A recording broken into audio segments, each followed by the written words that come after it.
Thank you everyone for being here to the How to Publish a Piece of Writing workshop. I'm introducing to you Dr. Zhu Xing, Assistant Professor of the Department of Teaching and Learning.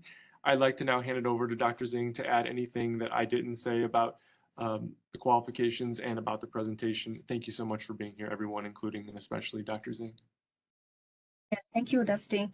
Hi, everyone. It's my pleasure to spend next an hour with you to talk about how to publish a piece of writing. There are many types of piece of writing we can talk about, but because of the limit of the time of today's presentation, so we will mainly focus on journal articles. My name is Dr. Xue Xing. I'm an associate professor of workforce education in the Department of Teaching and Learning in College of Education. So in this hour, we're going to talk about 6 topics. And then you will learn about the journal metrics and selection, peer review process, manuscript tracking, and the ULB writing resources, and then lastly,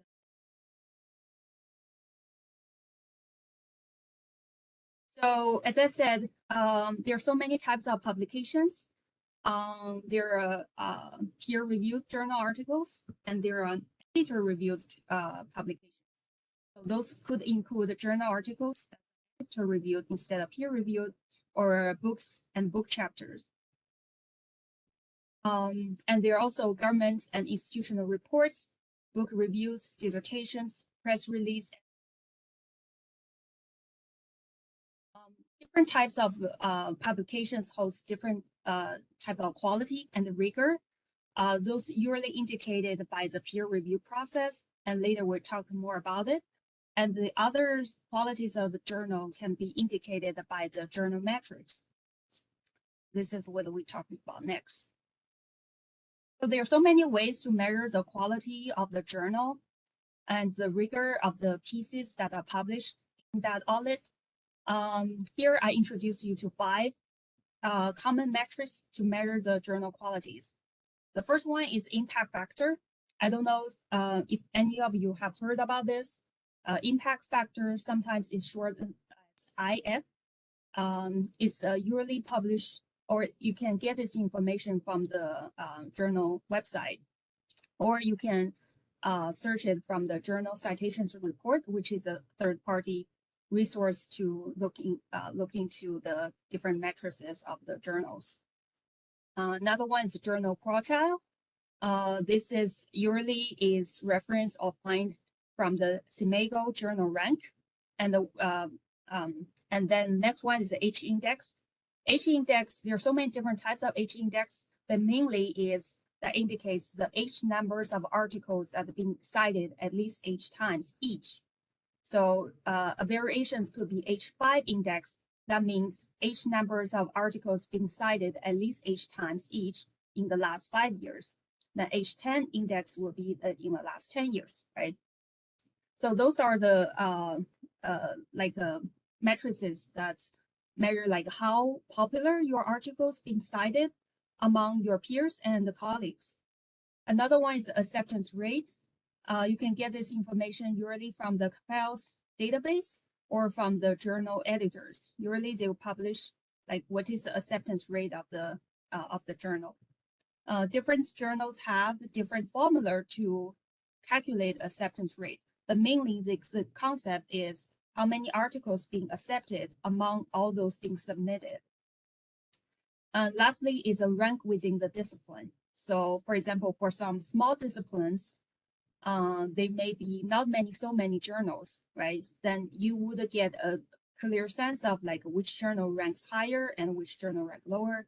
And for some major fields journals, there also be ranks, and those ranks are really published by a source that you could that's known by your field. So it shouldn't be hard to find that information. So let me pause here so that we can take a look at some examples, and so that you know what I'm talking about. Let me stop sharing this and share another.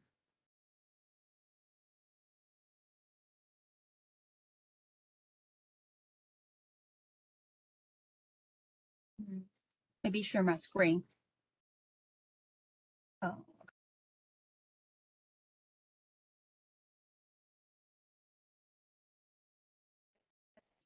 the one journal that's in my field, right? It's called Vocations and Learning. This is a publisher, it's a Springer, and this is a good journal. And we can look at, this is their main website, and we can look at the information. So this is basically, this paragraph is a general description of the journal. And then you can click for aims and scope. This part talks about what's this journal aims at publishing, right? So the scope of the work they are interested and their readers are interested. So this gives you more detailed information about what this journal is. And if we go down, you could see like this is impact factor. So it gives you two impact factors. One, the impact factor for usually the last year, and another one is impact factor for the last 5 years. Also, as well as the submission time and the downloads, right? Those usually good indicators see how popular this journal are. And if you publish in this journal, like how likely your articles being read and your articles being cited. So this is the impact factor, and it's provided by the journal website. And so how do you find out about the journal Quartile, right? So this is that you go to this SMAGO journal and the country rank, and then you go to journal rankings. And then you could select your like subject area. So in this case could be education. Or if you're interested in specific journal like us, like then we can type in directly here, learning. Search right here, and we find one result and we click. So this gives you the publisher index 27, which is high on education field. Also gives you the scope of the journal, and this chart is the quartile, right? So if you put your mouse there, you could see like within the year 2010, 2011, and 2012, it's in quartile 2. And in 2013 to 2017, it's in quartile 1. And in 2018 to 2021, it's quartile 2. So basically, the higher the quartile, the higher the rank of the journal, right? So there are 4 quartiles totally. So quartile 1 would be the highest rigor and quality, and the quartile 2 are still very good, and quartile 4 and quartile 3 and 4. So this journal mainly they're in quartile 1 and 2, and it varies based on like its citations. So the metrics could vary every year. And they also can give you like other like similar journals, and also like the trends of these citation reports. So you could get sense of this information by looking at that. The H index. So how do you find H index? So in this case, the SMAGO quartile rank gives you the H index. If not, you could also search by using Google Scholar. So in Google Scholar, and then go to matrices, so journals, right? Publications and matrices. What you want to do is to search. So if you have specific journals in mind,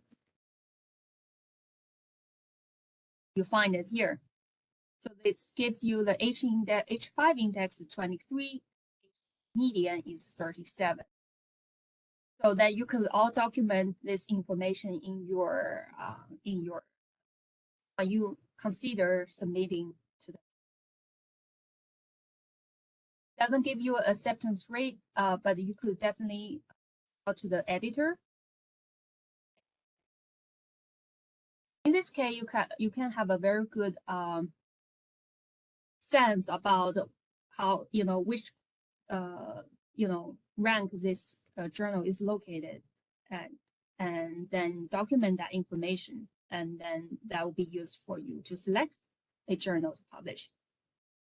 So when we talk about selection, there's several things we have to pay attention. So it's not about the metrics and quality always, right? There are other factors we have to consider.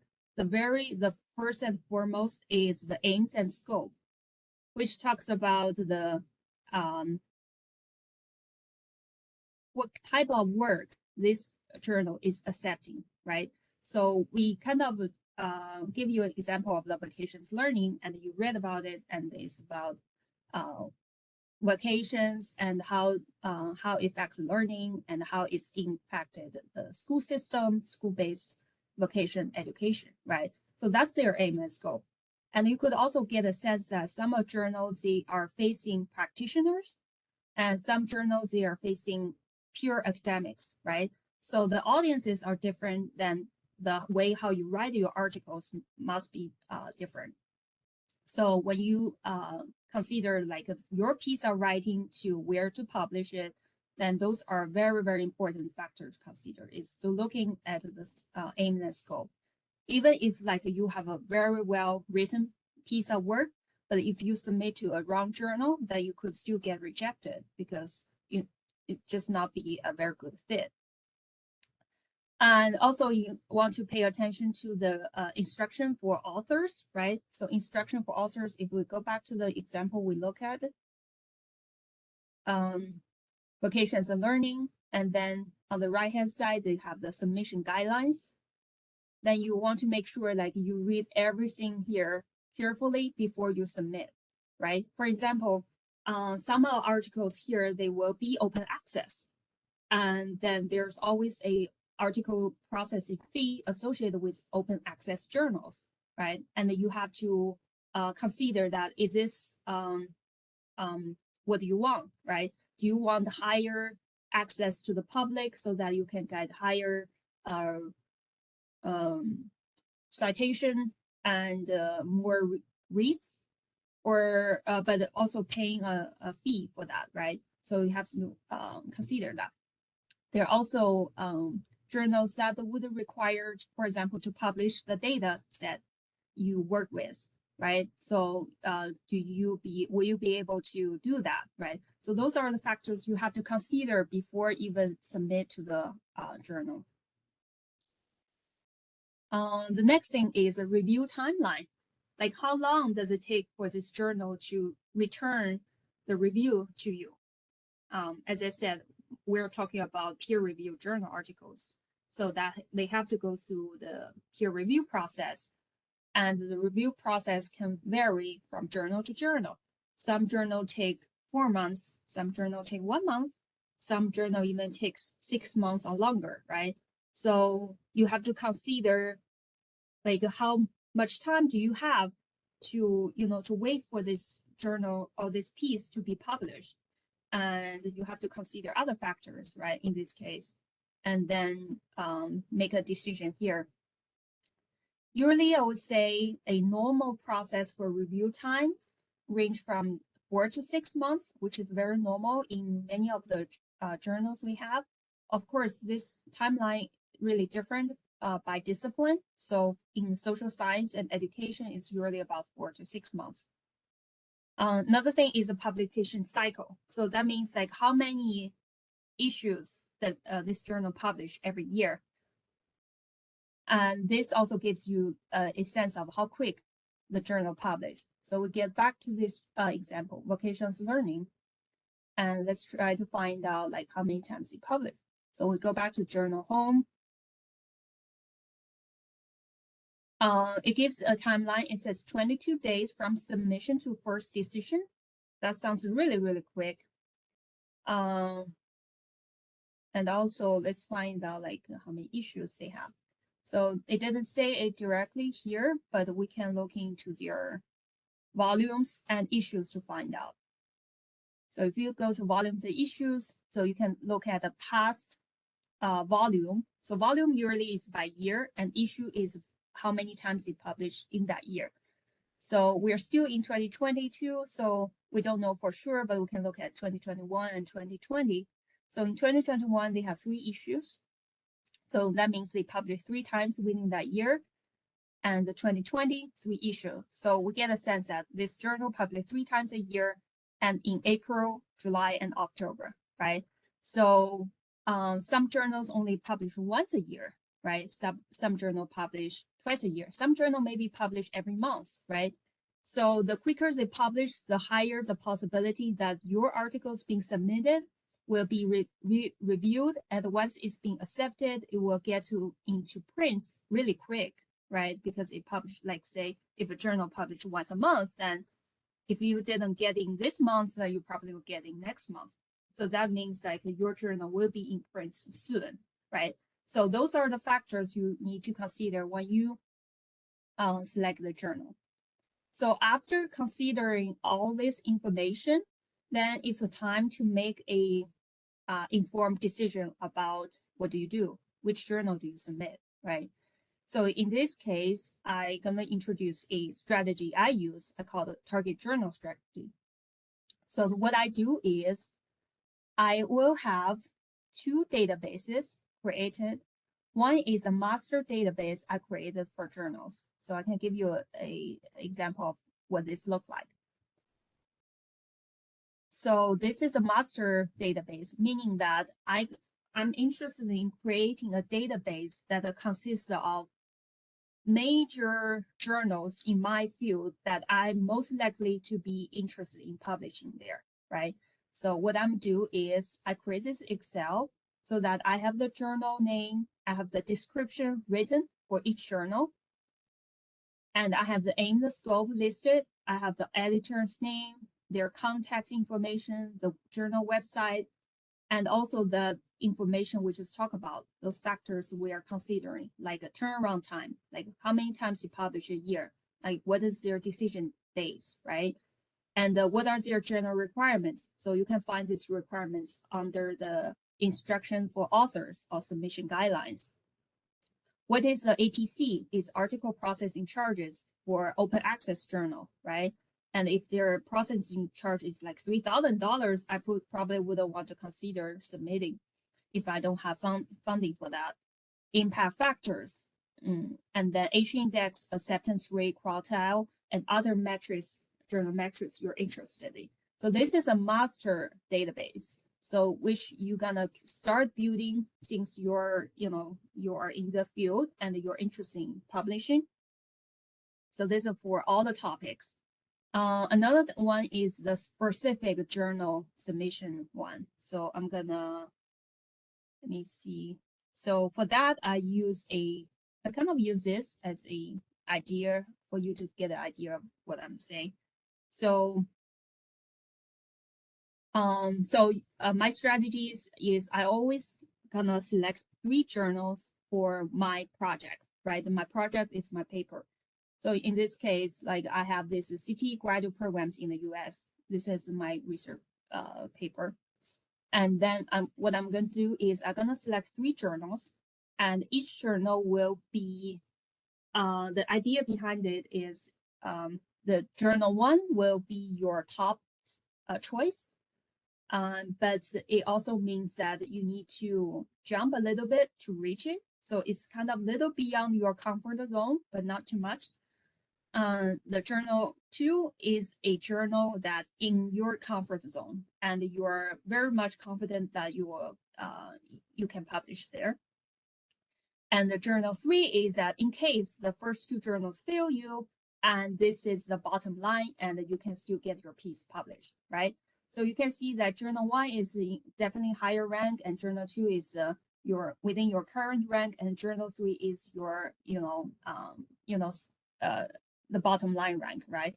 So and then for every article of like I'm interested in publishing, I will take this 3 journal approach and select and list out the journals that I'm interested to publish for that piece. Sometimes you will get very lucky and you publish in the journal that you need a little reach, but you made it.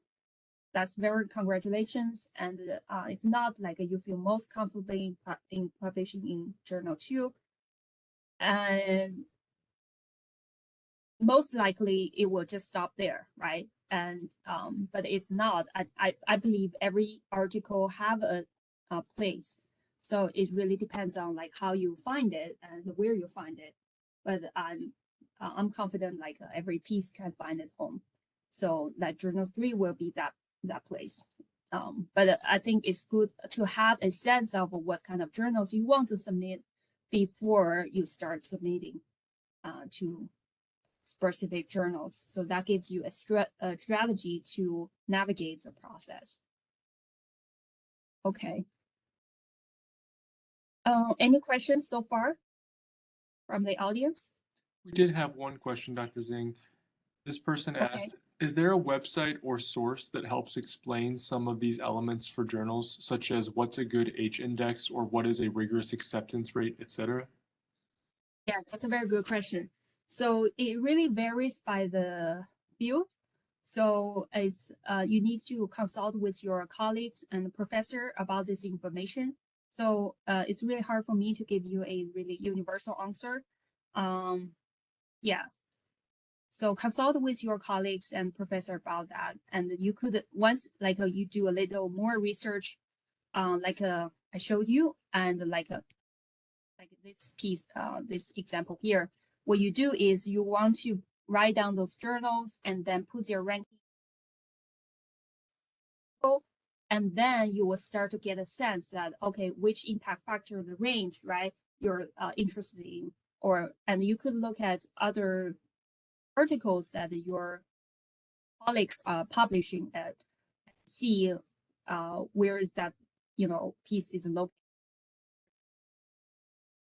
In that sense, you can get an idea that what is accessible from my field about publishing. I would say usually the requirements for graduate students are usually way lower than the faculty, right? So if for graduate students, I think for you is to get it out and get it published. So I wouldn't worry too much about journal matrices. But if you want to pursue academia, and this will be something that's you have to pay more and more attention to. Any more questions? Yes, one question was asked, and I think this relates to your 3-journal strategy. You said target a journal that's a little bit outside of your comfort level, and you might not be guaranteed to get in, so that's why you have the 2 others. This question relates to that because it says, if I don't receive any communication from my first journal choice, how long should I wait until I submit to my second journal? Okay, that's a great question. So you get a sense from the journal website, right? Like how long the review process should take. And if you waited say you waited like 6 months, that's beyond your normal review time, and you still haven't heard back, and I would suggest you to reach out to the editor and ask about the status of your article. So usually the editor will respond and say that, hey, your article is still under review and we'll get back to you soon. And you may ask like how, what the timeline looks like. So they may try to speed the process a little bit for you. And if you don't hear anything back, I think it's a decision for you to make to withdraw from the article, from the journal, and then submit to another journal.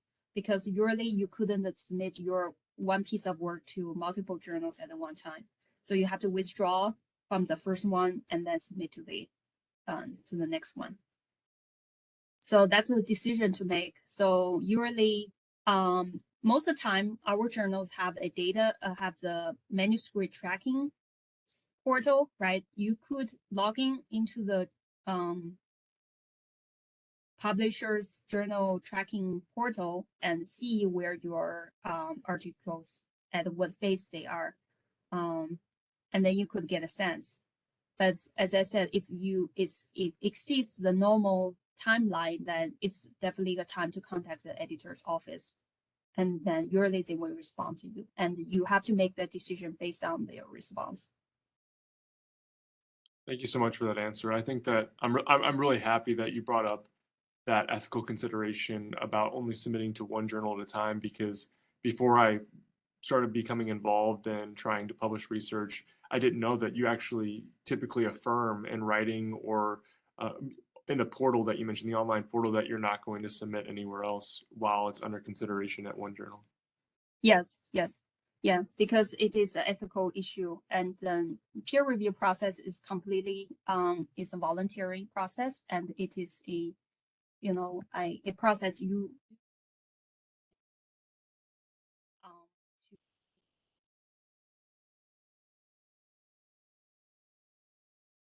submit to two at one time, like, you know, exploiting the system, right?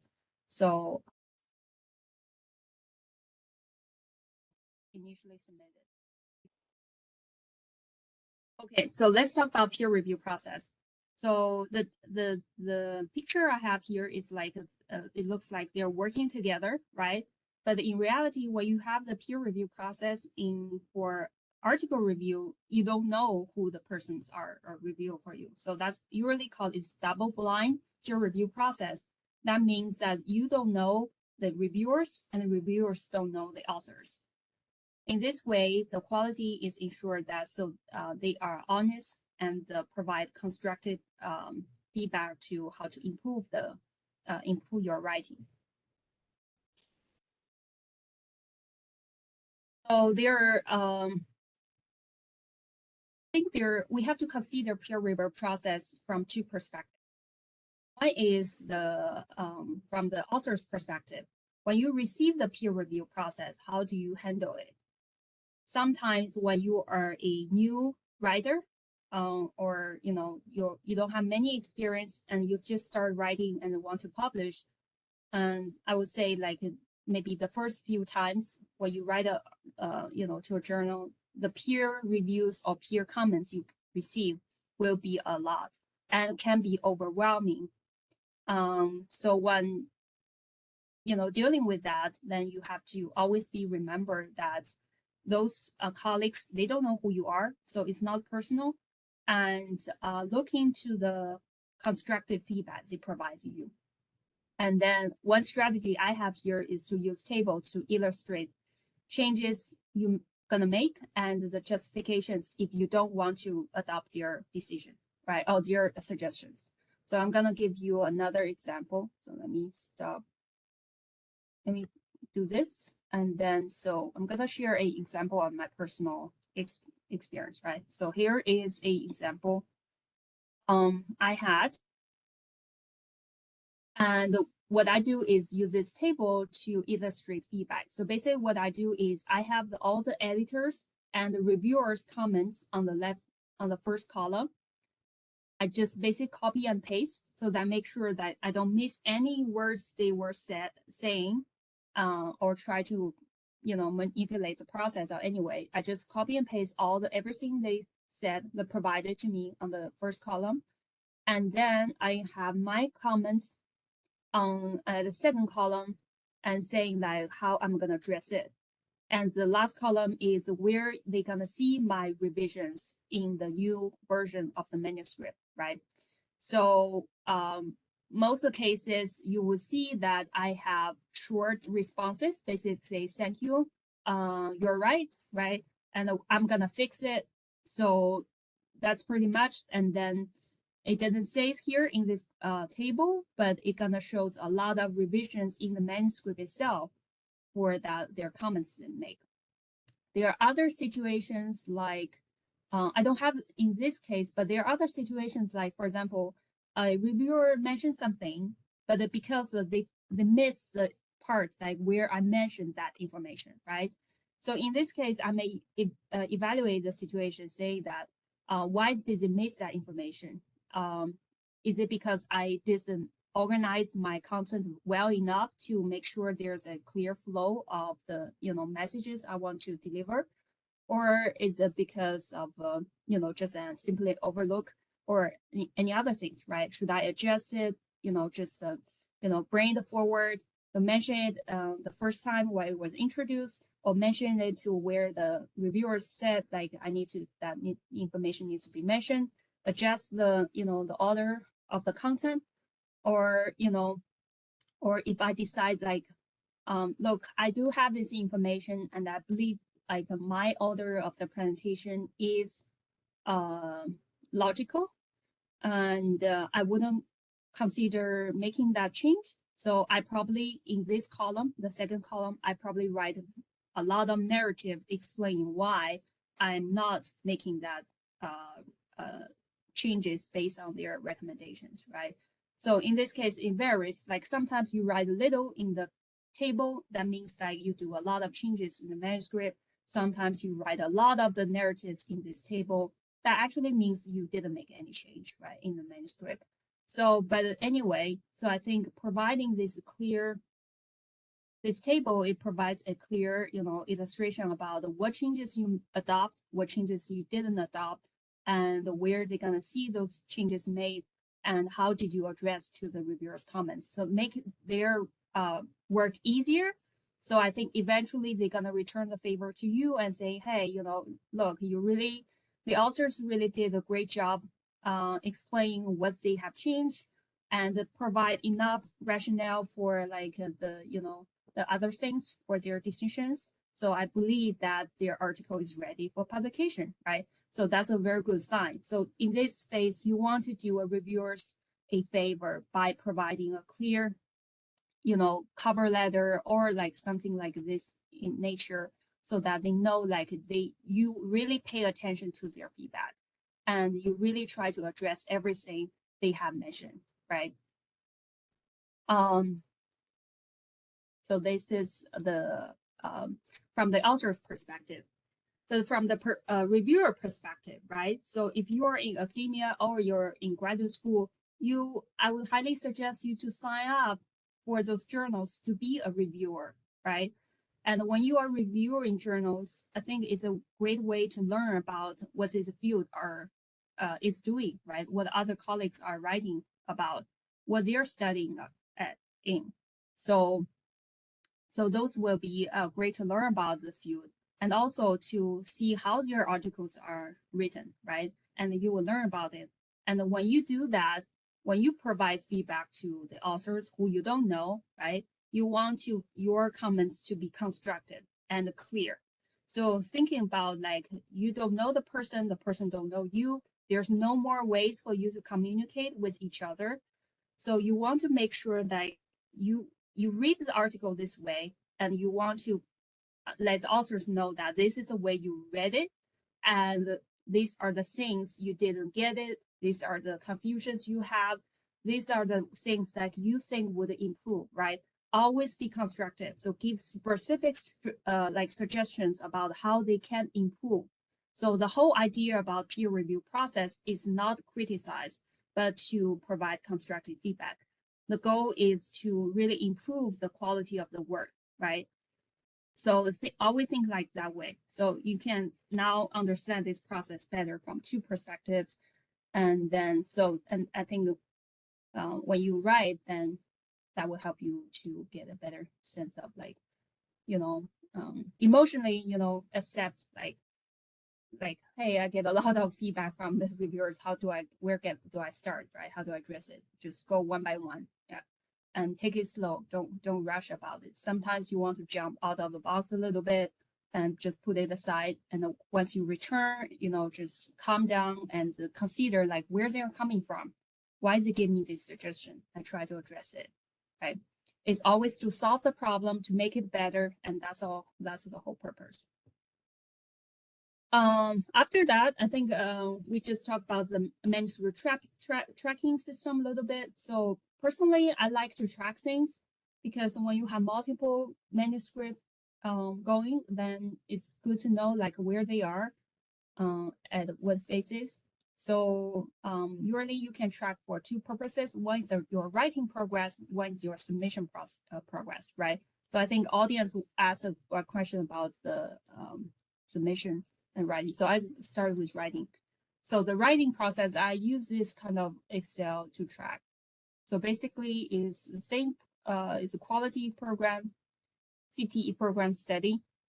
And I have the status, I have the start date, I have the deadline date, right? And I also put in the notes like this is how I track my writing as well. It's a different issue than today's topic, but I kind of track down like how many times I write every day on what project, and then I accumulated that number so that I know like how much time I spend on writing one piece of work, right? Including reading everything, researching, data analysis, and revision, everything, right? I put that number in, and then and you could like, for example, you could have like, this is so personal, so you can definitely adapt this Excel and then make it your own, and then you can write like where they are. For example, this data needs RB, right? Has RB, when did the RB application started? When did you get RB, right? When did your survey were developed, right? And then when did the data analysis completed, right? So you could have this list of activities on the left and put a timeline, and then you can track the status. So you can make it kind of universal for every article you track, and then you just create different tabs for each article, so that in this way you can track your writing. So for example, you want to maybe have someone to read your article before you submit. So you have like a proofread one. Maybe you read it yourself and you get somebody to read it for you. And then did you check grammar? Did you check the article submission format, right? The journal has specific format for submission. So did you follow that? So do every steps and before you submit. And this is a good way to track your writing. To track your progress, to track your submission, right? This is like my way to track submission. So for example, I have writing in progress. I just put this, and I'm gonna list my 3 journals for that project. And for those that already submitted, so I put which journal I submitted to, what time I submitted to, right? And then you know, if they fail, then which journal I submitted next and what time I submitted. And then the next column may be like if you know, if it's accepted from this part, then you can move to the third one, and that's the time you put it into your CV, right? So, but most time I just use the first 2 parts for tracking. Sometimes I will I think just make it easier. Sometimes you forget, oh, which one I submitted, you know, what was I originally thinking when I think about submission. So you want to write down those ideas before you like forget. That's my way of tracking. There are some resources at ULV campus that can help with your writing. I think I highly recommend the ULV library, and they have some workshops. So when I was asked to do this presentation for you, one of the topic they want me to publishing fees, right?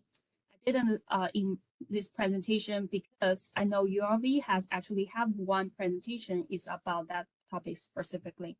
And they did a great job like explaining what are open access journals, what are fees, what are considerations when you submit open access journals. So that's why I didn't have anything about that. But they have other like great workshops, like, you know, citation, right? Referencing, right? Managing your citations, something like that. I think those are great. And then there are also like a ULV writing centers, then they can help you with that. Dustin, are you aware of any other writing resources on campus? I think that one thing that often we forget to mention because it seems so apparent is just try to talk to your advisor about writing. You know, I think that Yes. workshops are fantastic, and this one especially has been great. And you know, the writing resources at the writing center or with the graduate college, but sometimes it can be really beneficial to ask your advisor, your chair, for some mentoring on writing style, just because they're in your field already, and so they know the Right, right. conventions of your field. Yeah, yeah. They are on the other side of, you know, publishing. They have already published, so they are very aware of the field and they are the expert. So yeah, that's a more direct way of seeking help. Ask them to, hey, can you, you know, give me some feedback on my writing, right? What should I improve? Which part is not clear? You know, maybe ask them to suggest a journal, right? Because they have good knowledge of the field, so they may give you a shortcut saying, hey, just submit to this journal, you know, try this one. So yeah, I think those are great, great resource. The next one I'm talking about, I want to talk about is forming a writing group and what the benefits of that. I personally, I have, I think there one time I have 3 writing groups going on at the same time, but right now I just have 1 writing group. There are different types of writing group. So the first one is just simply write, right? So this is really means that you have people in the writing group and you all agree to write at the same time. And then you all, for example, before COVID, everybody just like get together and we write and we don't talk. We don't, chat. We don't do anything but write, right? We keep quiet and writing focus. And we agree like we spend the next 2 hours write, no talk, not everything, no emails, no checking on any other things, just write. And after 2 hours, we say, hey, what have you, accomplished, right? And then what do you plan to do next time, right? So in this way, we cannot keep each other accountable so that we know that this is a time that's dedicated for writing and writing only. So that in this way, you're making sure that you have time for writing. And that is most critical of all writing or publishing is you write. If you don't write, what do you publish, right? So that's simply right. And the next type of writing group is peer feedback.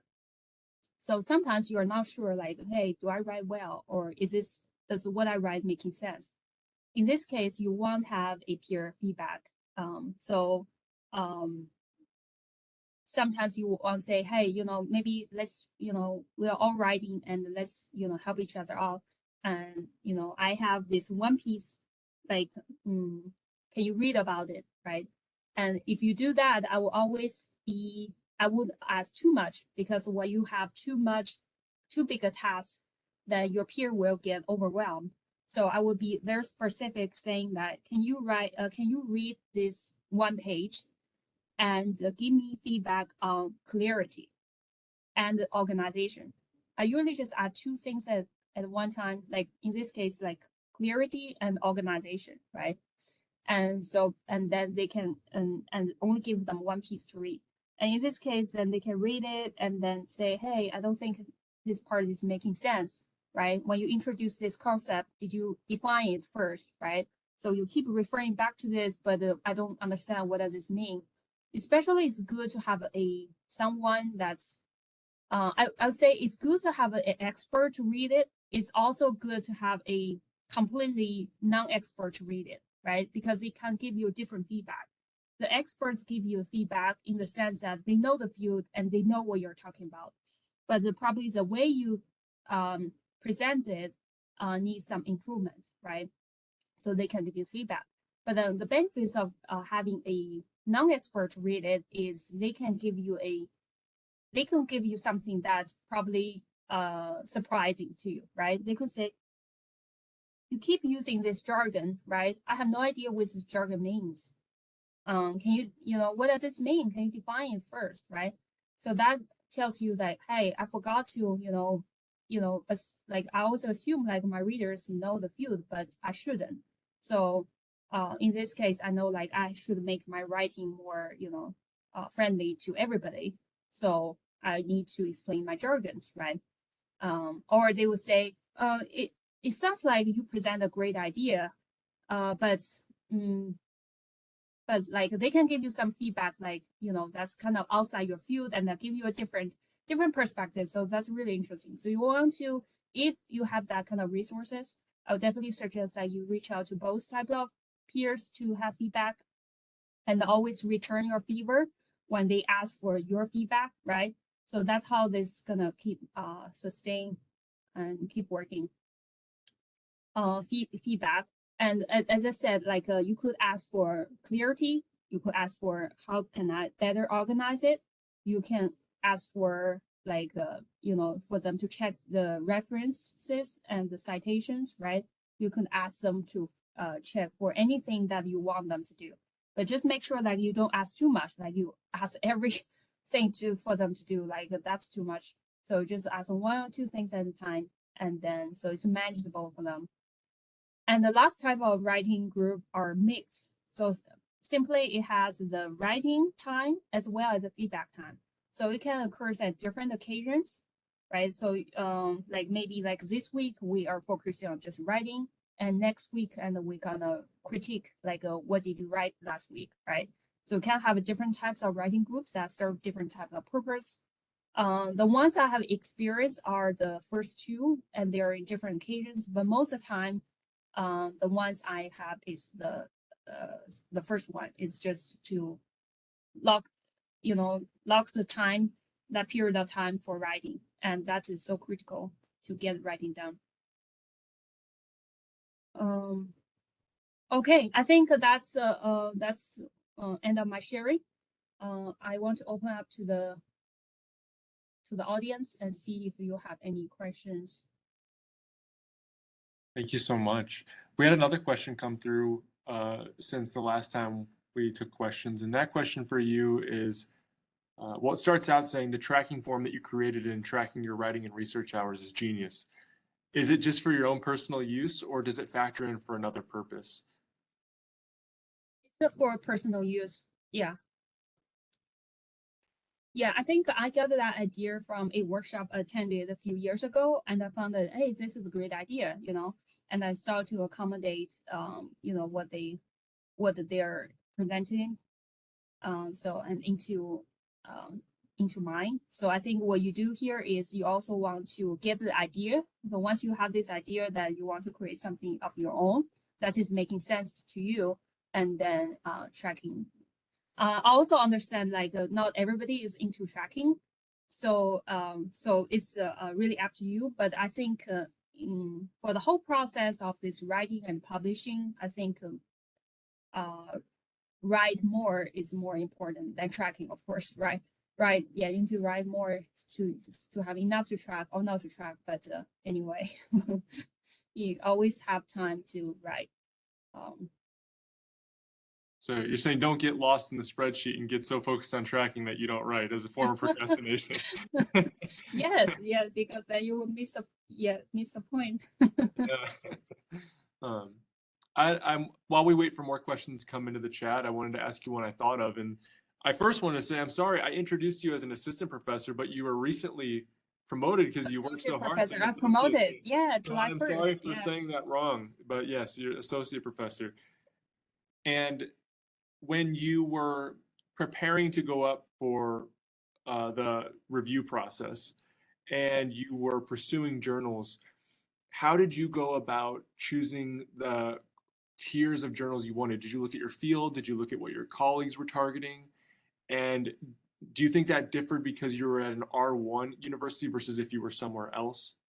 Yes, I think, I think if you're in R1 or in non-R1, it definitely will have, have different requirements for faculty, especially if you are in this tenure track line.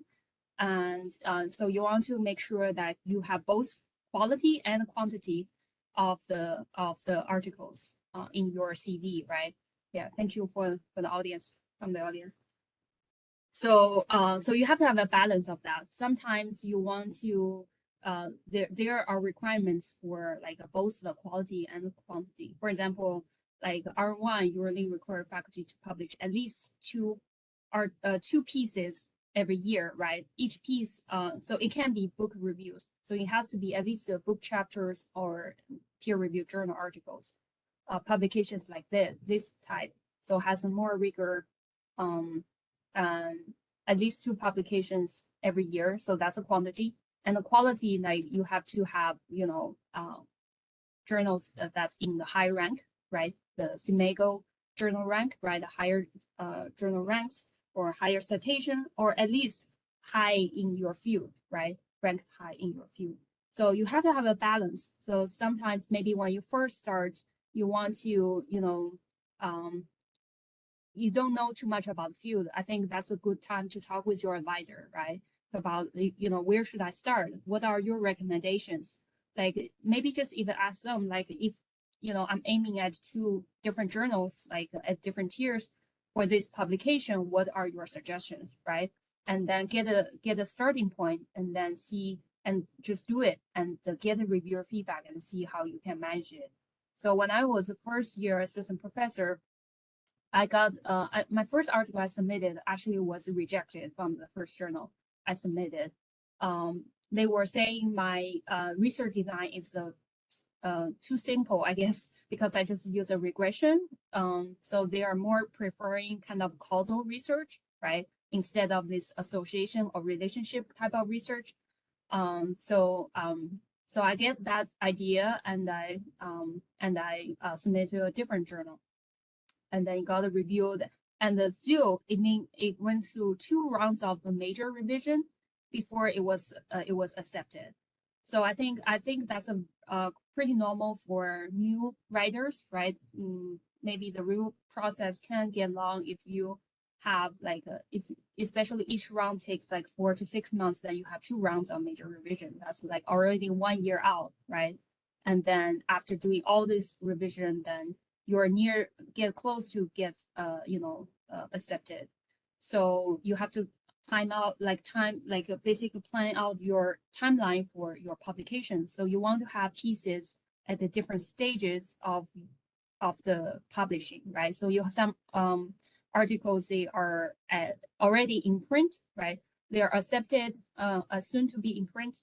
Their articles, they are under review, and their articles is in progress, right? So you want to have in different, box so that you can make sure like this article can publish and next one move up, right? So you always have the pipeline, what we call is a pipeline of publications. But I understand it's hard for you to start to have a pipeline. So you need to just keep working to build that pipeline so that you can reach that status that you can always have this flow of publications coming out. Yeah. Thank you for that. And Did that speaking of answer that all the pipeline, questions? one more came through, and it actually relates to the pipeline you're talking about. So one of the things you keep enough papers in the works, you're trying to get them ready for publication, but what if one gets rejected? How do you handle those rejected pieces of work and get them to where they are publishable eventually? Yes, I think because every piece you put in too much work in it and too much thinking, right, and effort in like reviewing it.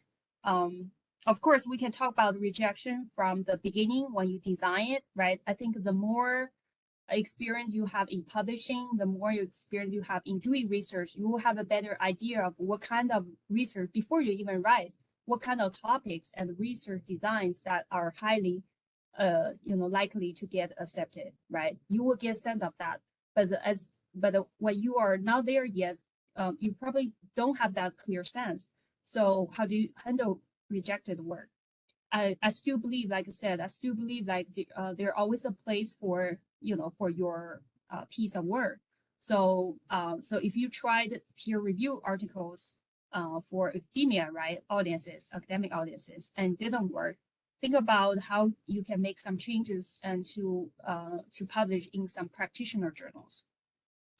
Practitioner journals, they could be high impact as well, because even though it's not for like a ranked high in academic journals, but still it's a very good piece of publication, and it has more emphasis on the implications, right? And sometimes it's important to know like what our research is saying and what they can do to change the problem in the real world. So I think that definitely have a lot of value to think about that. Then also there, like I said, there are different tiers of journal you can consider. So for example, you mainly aim at the tier 1, tier 2, and they get rejected, think about tier 3 and tier 4, right? In some fields, their journals, they are not tiered at all. Simply because, for example, this journal is relatively new, right? Young, meaning that they only publish for a few years. So they haven't established enough citation records to have a rank or have a quartile or any impact factors of the such. But still, it could be a very promising journal in the field, right? So you want to consider publishing, and also like think about open access, right? Open access journals have more readership. So even though it's not very high in the high rank, but if you think like if you get more read by more people, then it will highly get more cited. And if you have a better citation, that is also a indicator of quality, right?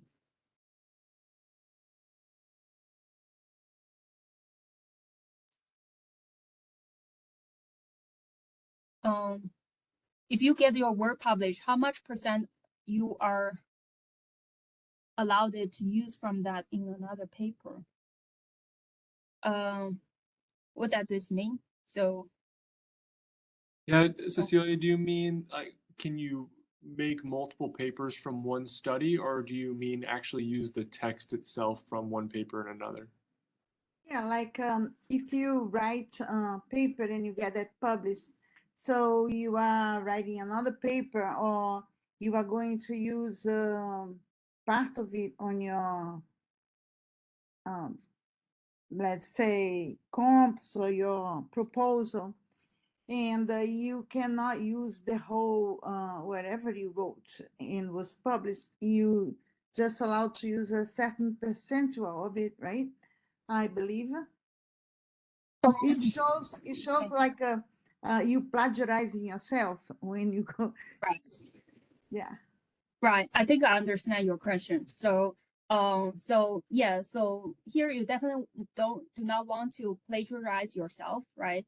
If you have published, I wouldn't suggest you publish again, especially when the content is not substantially different from the previous one.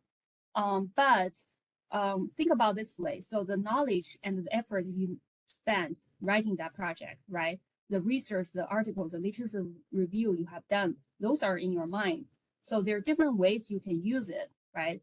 So it's the same knowledge you have already acquired, right? Just use it different way and use it to in a different idea and to build upon your previous work, right? So think about extending your previous work to a larger scope, and then building on that, so that in this way you can kind of use some of the work you have already done, but not really in the sense that you're repeatedly doing something that doesn't contribute anything new to the field, or you're plagiarizing, right? Do not plagiarize yourself. The goal is to add to the literature base, always make a contribution with a new publication, right? Make a contribution to the field. So yeah. Thank you so much for answering that question. I think that's something that's very important because we often learn about plagiarizing other people as being something that's unethical, but it's not always talked about as frequently that we can plagiarize ourselves and get into a lot of trouble with that. The last thing you want as a writer is to have your work redacted, right? So Yes. you don't want it pulled. But I want to be respectful of your time. I know it is 4:00 and then we did start a few minutes late. So thank you so much again, Dr. Zhang, for coming and for sharing your insight about how to publish a piece of writing. I can speak for myself and hopefully this whole group. It's been incredibly helpful. So thank you for volunteering your time to be with us and to not just present, but answer our questions. We really appreciate it. Thank you, Dustin, for hosting it. And thank you everyone for attending. I really enjoyed this session. Thank you so much. Have a great day, I guess. Yeah, thank you. You too. Have a great day.